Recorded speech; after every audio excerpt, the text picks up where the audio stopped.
Olá, nós estamos aqui com o Luiz Eduardo Barata, presidente da Frente Nacional dos Consumidores de Energia. Ele foi convidado justamente para falar sobre alguns temas que são muito caros ao consumidor brasileiro, de um modo geral, e a todos nós, a toda a sociedade e ao setor elétrico como um todo. Seja muito bem-vindo, Barata, ao canal Energia Live.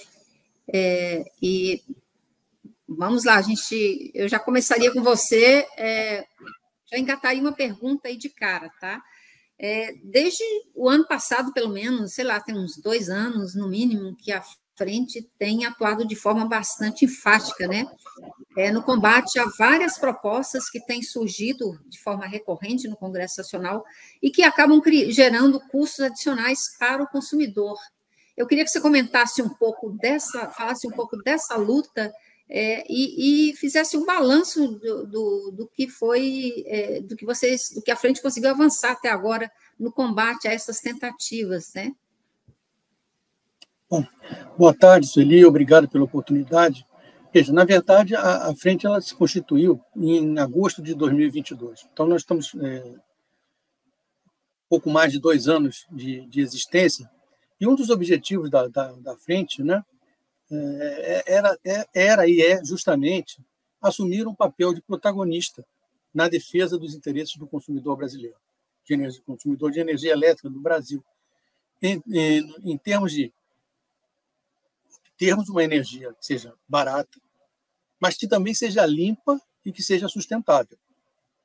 Bom, você me pergunta como é que nós fazemos um diagnóstico da nossa atuação. Nós achamos, Sueli, que, apesar da dificuldade que temos tido ao longo desses 2 anos, acho que nós temos nos saído razoavelmente bem.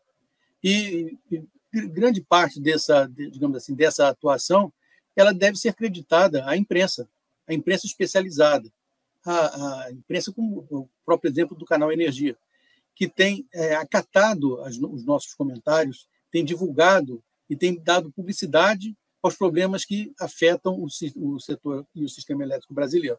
Então, o que nós temos apontado, né, é que o Brasil tem uma característica muito particular.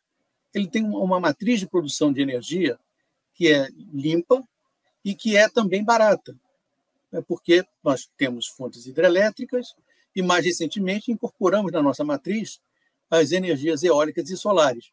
Mas, na contramão dessa, digamos assim, dessa afirmação que faço, que a energia é limpa e barata na sua produção, nós temos uma das contas de luz mais caras do mundo. E eu diria que esse foi, digamos assim, o trigger, foi o pontapé para a formação da Frente Nacional dos Consumidores de Energia, lá em 2022. Nós começamos digamos assim, a calentar essa ideia finalzinho de 2021, e as associações que já defendiam os consumidores, né? E aí faço menção à ANACE, à Abrace, o próprio CONASEM, que é a Associação dos Conselhos de Consumidores das Distribuidoras, e juntamente com organizações que defendem o clima, porque o clima está muito intricado, a energia elétrica está muito ligada à questão climática, essas instituições entenderam que era chegada a hora de nos reunirmos numa frente para aumentar a nossa voz. E nós entendemos, né, que, apesar das batalhas ainda estarem ocorrendo, né, depois podemos falar um pouquinho sobre cada uma dessas batalhas, nós entendemos que a Frente tem sido bem sucedida digamos, na veiculação dessas questões e dessas mensagens. Então, o balanço, no geral, é positivo, né? O balanço é positivo, mas veja, eu chamo a atenção que as batalhas ainda estão correndo. Nós temos agora, né, e muito provavelmente na semana que vem, deveremos ter uma batalha, eu diria, extremamente relevante no Senado Federal, e me refiro ao PL das eólicas offshore. PL esse que é de iniciativa do Senado Federal e tem um objetivo bem específico, né, que era regulamentar a instalação de eólicas no mar, né? Mas passou bem no Senado, chegou na Câmara, e na Câmara, né, a partir de grupos de pressão, a esse projeto foi adicionado uma série de emendas E são emendas que, no nosso entendimento, são gravíssimas, Sueli. E por que elas são graves? Né? Porque, sem estudos prévios de planejamento, elas incorporam uma série de ativos no sistema que são extremos, no nosso ponto de vista, obviamente, são extremamente prejudiciais ao sistema. Primeiro, porque eles não são necessários. Segundo, porque eles incorporam custos que vão fazer com uma energia que já é cara para o consumidor, torná-la mais cara ainda. E terceiro, e não menos importante, no momento em que nós estamos todos, eu diria, preocupados, né, e atentos com as mudanças climáticas, algumas dessas emendas referem-se à inclusão de fontes de geração geradoras de gases de efeito estufa. Isso veja, após a aprovação desse projeto de lei na Câmara Federal, constituiu-se, no âmbito do setor, um grupo chamado Grupo Equilíbrio, né, e que conta com praticamente todas as associações que atuam no setor de energia. E esse grupo, então, nós contratamos a PSR para fazer um estudo e quantificar o impacto desse PL no custo da energia. E a constatação é surpreendente, porque incorpora nada mais, nada menos do que 25 bilhões de reais por ano a uma conta que já é muito alta. Né? Nós tivemos a oportunidade, então, de, num périplo no Senado, né, de apresentar para os senadores todas essas nossas preocupações e continuamos preocupados. Continuamos preocupados porque as informações que nós temos, né, é de que parte dessas emendas poderão subsistir no projeto final a ser submetido no plenário do Senado Federal.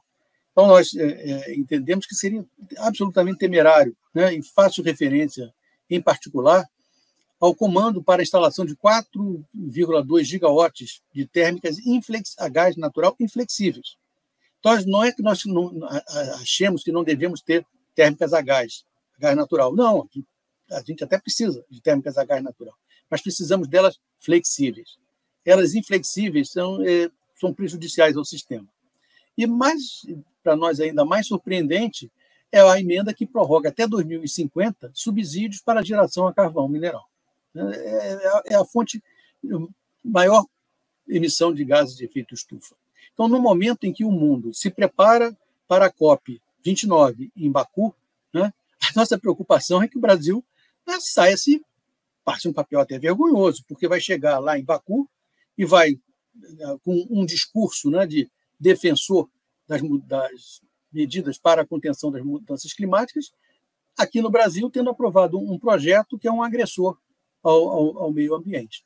Então, essa é uma questão que está nos chamando muita atenção, nós estamos muito preocupados, mas a gente está ainda com a intenção de, nessa última semana, desenvolver um trabalho muito forte junto aos senadores, chamando a atenção que não é apenas uma questão de custo, é uma questão de custo, mas também uma questão de clima.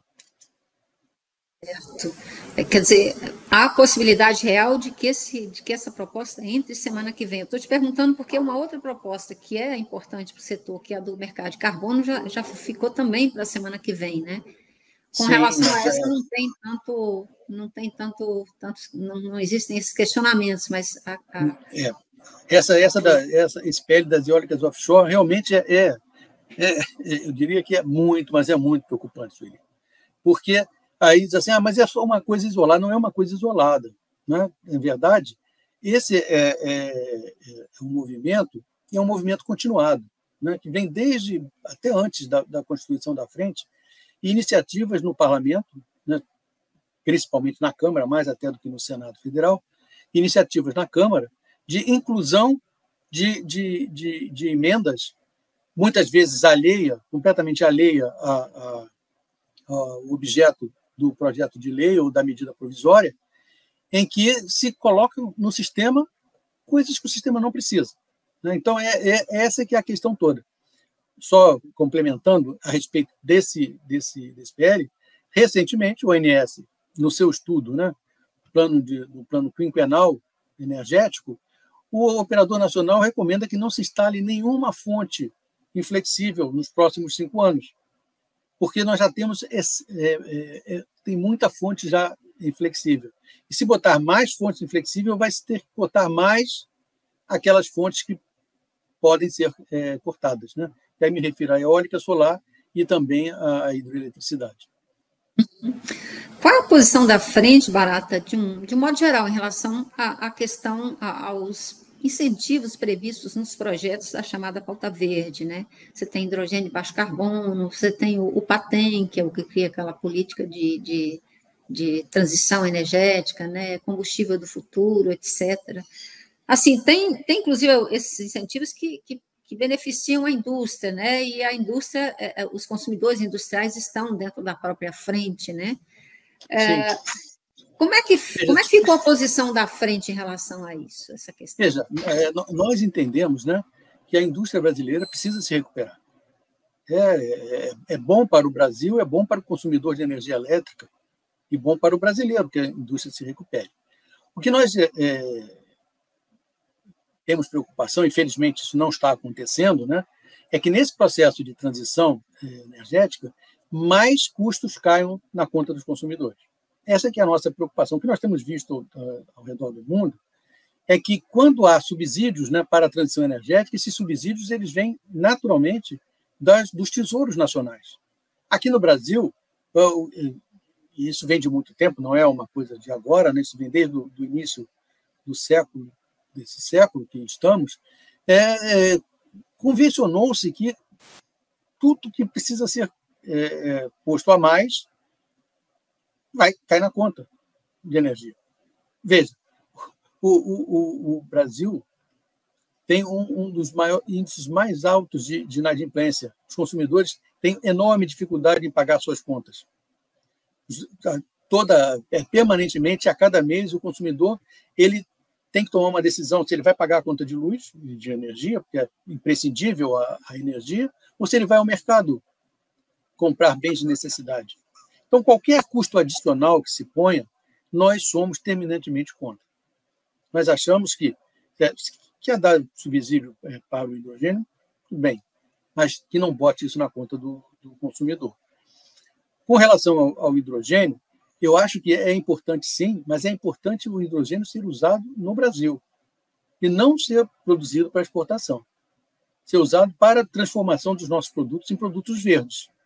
E assim nós teríamos, digamos assim, o aumento, né, do custo desses produtos, porque seriam produtos verdes. Certo.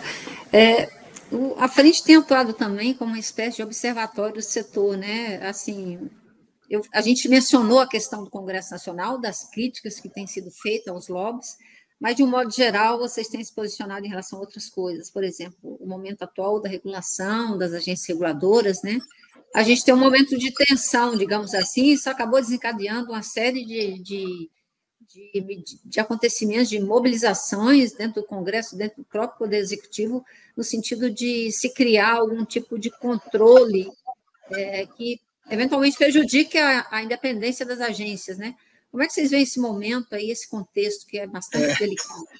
De novo, Sueli, é um momento de muita preocupação, né? Porque, veja, nós entendemos que as coisas não estão bem, não estão bem arrumadas, né? O setor de energia elétrica no Brasil sempre foi reconhecido a nível mundial como um setor muito bem organizado, uma capacitação técnica excepcional, tanto no planejamento como na sua operação. E funciona a partir de um arcabouço que foi construído, né, originalmente em 98 e depois aprimorado em 2003, 2004. Né? Ocorre que esse arcabouço, né, que, digamos assim, estabelece todo o regimento legal, os regulamentos para planejamento, operação, comercialização, ele hoje está absolutamente superado. E por que ele está superado? Porque as bases que existiam quando foi construído o arcabouço, elas se alteraram. Nós tínhamos uma matriz hidrotérmica e hoje nós temos um componente eólico e solar já superando a componente térmica.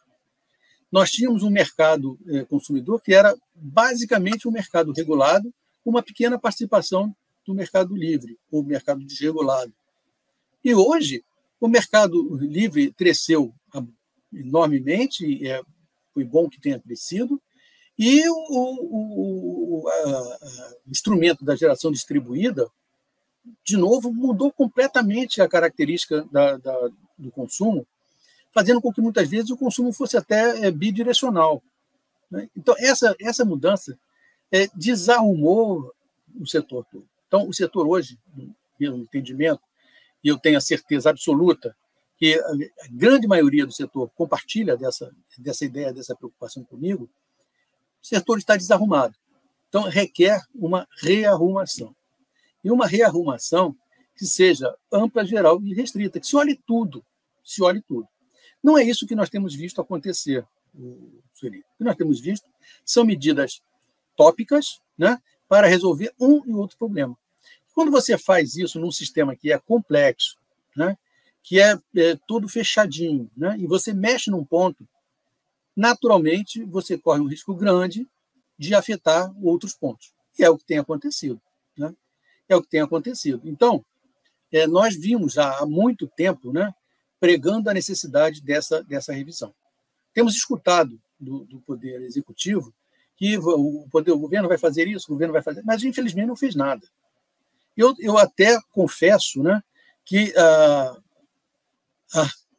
a fazer, tomar medidas que não sejam medidas estruturadas é melhor que nem faça, porque, senão, corremos o risco de enfrentar problemas como enfrentamos com a medida provisória 1212, que era para resolver o problema do Amapá e gerou uma série de outros problemas, né, que estão de novo em discussão. A MP 1232, para resolver o problema da Amazonas Energia, e nós vimos também, de novo, mais problemas. E nós temos sido muito críticos. Veja, o nosso compromisso, Sueli, é com o consumidor de energia elétrica no Brasil. Consumidor regulado, consumidor livre e até mesmo consumidor dos sistemas isolados. Nós nos sentimos absolutamente competentes e capazes de defender o consumidor de energia elétrica no Brasil. E o que nós temos visto, né, são medidas isoladas que não têm levado a... Aí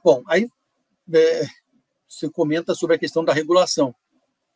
É algo que também nos preocupa sobremaneira, porque nós vínhamos tendo problemas com o Executivo, problemas com o Legislativo e problemas também com o regulador, que tem quadros técnicos extremamente competentes, mas tem um quadro subdimensionado. Tem um orçamento subdimensionado. E tem uma diretoria que muitas vezes não age com a celeridade que a matéria e os assuntos requerem.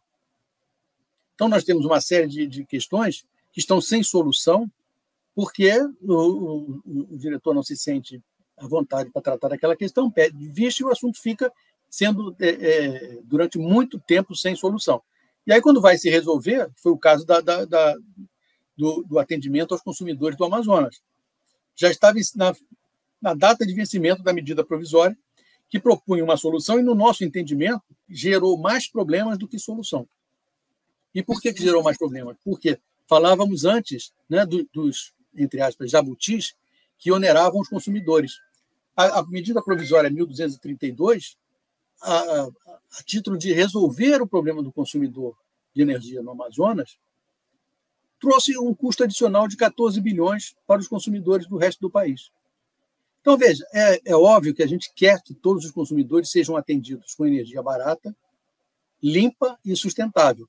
Mas não é justo que isto implique um aumento da conta para outros. Essa é a questão. A mesma coisa vale para a geração distribuída. Nós somos favoráveis à geração distribuída, mas achamos que não seja justo aumentar o subsídio para que outros consumidores paguem para aqueles que vão poder utilizar-se da geração distribuída. Pois é, você falou da questão aí das agências, há uma crise institucional de fato, né, que acaba criando um certo ruído, né?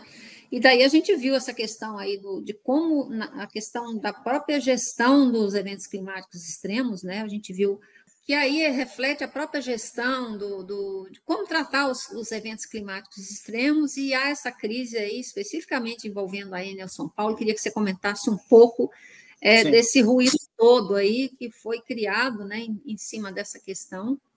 Eu diria, Sueli, que essa crise ela foi agravada pelo fato dela ser uma crise repetida, né? Nós tivemos uma crise grande no ano passado, né? E num intervalo menor do que um ano, né? O paulistano, né, e o entorno de São Paulo, os municípios vizinhos a São Paulo, passaram pelas mesmas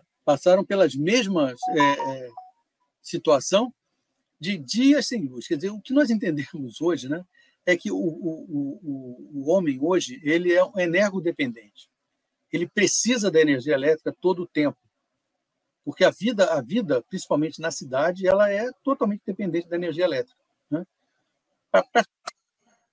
Então, você se imaginar ficar um dia, 2 dias, uma semana, assim, é algo que realmente leva à crise. Bom, o que eu acho é o seguinte: quando você tem um problema grave, um problema complexo, existem alguns que acham que você vai encontrar uma solução simples. Não vai, né? Para problemas complexos, exigidas soluções complexas, estudadas, bem analisadas e bem diagnosticadas. Aí eu quase que repito basicamente a análise que fizemos no ano passado. É cômodo você escolher alguém para Cristo, né, e dizer fulano é o culpado dessa crise que a gente está vivendo. Normalmente, nesse caso, é a distribuidora que é a culpada, porque ela é quem em última instância, né, é quem leva a energia para o consumidor. Mas o problema é muito maior. Porque o problema envolve, além da distribuidora, a prefeitura local, as agências reguladoras, o ministério. Então, esta foi a análise que nós fizemos há um ano atrás. Nós dissemos, olha, o problema é sério. As mudanças climáticas, elas começam a ser, digamos assim, identificadas, né, há 50 anos atrás, né, e a cada década, né, o problema começou a tomar vulto maior, até o Acordo de Paris, quando se identificou que, olha, realmente essas mudanças elas não são algo que vai acontecer no futuro, elas vão acontecer já. E é o que nós estamos vendo. Porque não é um problema só do Brasil. Nós estamos vendo o que aconteceu esta semana agora na Espanha, com mais de 200 mortos, 100 pessoas desaparecidas. Nós vimos o que aconteceu em maio no Rio Grande do Sul, e já tinha acontecido antes no litoral norte de São Paulo, Salvador. Então, veja, é um problema que vai acontecer de novo, com maior intensidade e com uma frequência maior, né? Então, obviamente que é preciso que se prepare para enfrentar essas situações. E aparentemente, nós não estamos nos preparando adequadamente, porque, obviamente, que o ideal, e eu acho que a gente tem que agir nisso, é atuar na redução da emissão de gases de efeito estufa. E esse é um problema que é mundial, não é um problema do Brasil. O que nós defendemos, né, é que o Brasil deve dar o exemplo. Depois até falo um pouquinho sobre isso. O Brasil deve ser exemplar. Se a gente quer cobrar, né, dos maiores emissores, que são os Estados Unidos, China, União Europeia, é preciso que a gente dê o exemplo, né? Mas, como nós não vamos conseguir, no curto prazo, né, reduzir substancialmente essa emissão, e os eventos extremos vão continuar acontecendo, nós temos que nos preparar para enfrentá-los. Então, esse é um trabalho que exigirá uma ação conjunta de prefeitura, Estado, agência e regulador. Aí aproveita-se, né, essa crise para tentar resolver outras questões, né? O que nós temos chamado de tentativa de captura das agências, que não é algo que afete apenas a agência de energia elétrica, afeta todas as agências. E é muito grave. Por que é grave? Porque esse modelo de agências reguladoras, né, instituído no Brasil no final do século passado, na década de 90, ele surge quando o Brasil tomou a decisão de entregar uma série de serviços, principalmente serviços de infraestrutura, à iniciativa privada. Então, era preciso criar um ente que não fosse um ente ligado ao governo da ocasião, mas que fosse um ente de Estado, que iria trabalhar de forma equidistante do poder concedente, dos empreendedores e até mesmo dos recebedores de serviço. E é por essa razão que as agências elas têm que ser independentes, tecnicamente competentes e céleres na sua decisão. E outro dia eu participei, Sueli, de uma conversa com uma jornalista, né? Eu disse, parece que o governo não entendeu. E ela me disse, não, entendeu sim, entendeu sim. É bem entendido, né? Então, o que acontece é exatamente isso. Então, veja, as agências hoje, elas têm, como eu já mencionei, quadro técnico competente, mas a ANEEL tem um quadro, falando agora especificamente da nossa agência, né? Um quadro substancialmente menor do que deveria ser. Com um orçamento, apesar das taxas que a ANEEL recebe, com um orçamento muito menor do que deveria ser e que praticamente todo ano é contingenciado.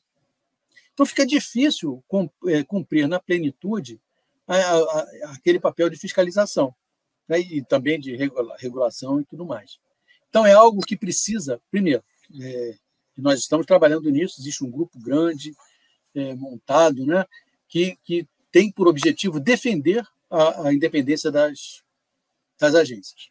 Nós entendemos que elas têm que ser, sim, fiscalizadas, mas já existe fiscalização para isso. Agora, é preciso que cada um cumpra o seu papel. É preciso que o governo federal, que o executivo, indique para as agências pessoas competentes, com currículo à altura do que a agência exige. Que o Senado Federal, que é o responsável pela apreciação dessas candidaturas, faça sabatina de verdade. Sabatine o dirigente. Porque, se isto acontecer, esse dirigente será independente. Ele não ficará dependendo de fazer passear pelo Senado, conversando com esse e com aquele senador. Então, é isso que a gente precisa, ter uma agência que seja absolutamente independente. Meu entendimento é que a lei já está direitinha. É só uma questão de seguir a lei. Agora, a gente aqui, às vezes, resiste a isso.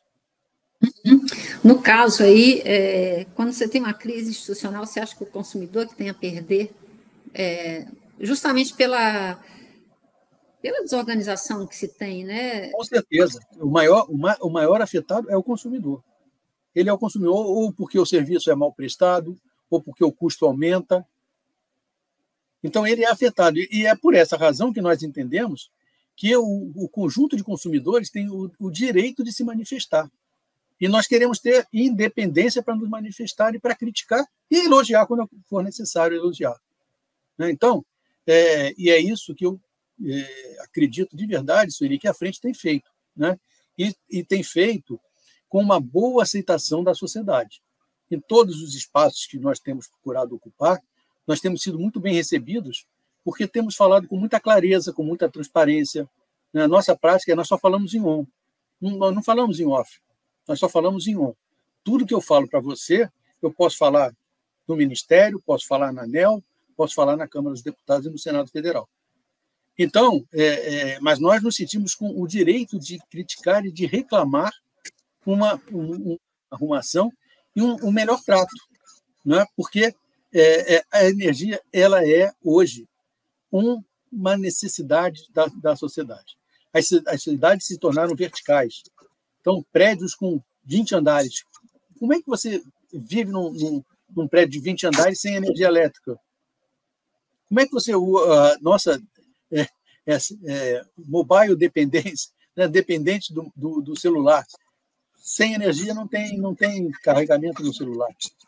Os hospitais. Então, é fundamental que funcione bem. No caso específico, só para encerrar a questão de São Paulo, né? No caso de São Paulo, é preciso que a ANEEL analise com muito cuidado, com muita atenção. Se chegar à conclusão que a concessionária de distribuição não cumpriu o que está contratado, que está estabelecido no contrato, existem ferramentas para tratar disso, que começam com a admoestação, aplicação de multa, intervenção e até mesmo caducidade. Agora, é preciso não ter medo de enfrentar os problemas quando eles vêm. E e saber que para problemas complexos exigem-se soluções complexas. Ok. Muito obrigada, Barata. E, enfim, te agradeço aí pela disposição em falar com a gente e até uma próxima. Eu que agradeço a oportunidade, Sueli. Uma boa tarde para você.